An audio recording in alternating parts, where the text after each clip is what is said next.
Class চেপে ধরে এখন আমার যদি গাড়ি গিয়ারও থাকতো তাও কোনো সমস্যা নেই। আমরা পিছনে যারা আছে দেখা যাচ্ছে। এইখানে আর একটা জিনিস, এখানে হচ্ছে দুই প্রকারের গিয়ার আছে, একটা হচ্ছে অটো আর একটা হচ্ছে ম্যানুয়াল।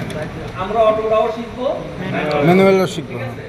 ম্যানুয়াল এখন আমি ক্লাস চাপলা ক্লাস চেপে আমাদের গাড়ি ওই যে গাড়ি আছে ওই গাড়িতে ক্লাস চেপে স্টার্ট করা লাগবে, ক্লাস না চাপলে স্টার্ট হবে না। এটা আমি স্টার্ট করতে হবে, ক্লাস চেপে তারপরে স্টার্ট করতে হবে। হ্যাঁ ক্লাস চেপে স্টার্ট করতে হবে। এখন আমি এই যে প্রথমে গিয়ার লাগানো চেষ্টা করব, এই যে আমি এই স্টিয়ারিং দিয়ে এভাবে চাপ করে দিলাম, দেখেন এদিকে ধরে রাখলাম, এদিকে ধরলাম, ধরে এই যে উপর উঠালাম, কত হইলো? এক নম্বর। তারপরে সোজা এদিকে চাপ দিয়ে ধরে এখানে কত? 2 নম্বর। 2 নম্বর। পরে এখান থেকে ছেড়ে দিলাম, যেখানে এসে দাঁড়াবে পুরো একটু ধাক্কা মারলাম, 3 নম্বর। 3 এই 3 এর সোজাসুজি এখানে 4 নম্বর। 4 বুঝাইতে পারছি?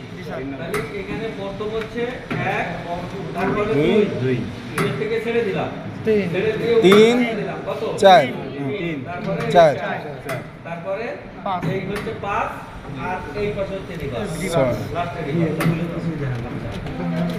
মাঝে অটো স্যার, মাঝে নিউট্রাল। হ্যাঁ?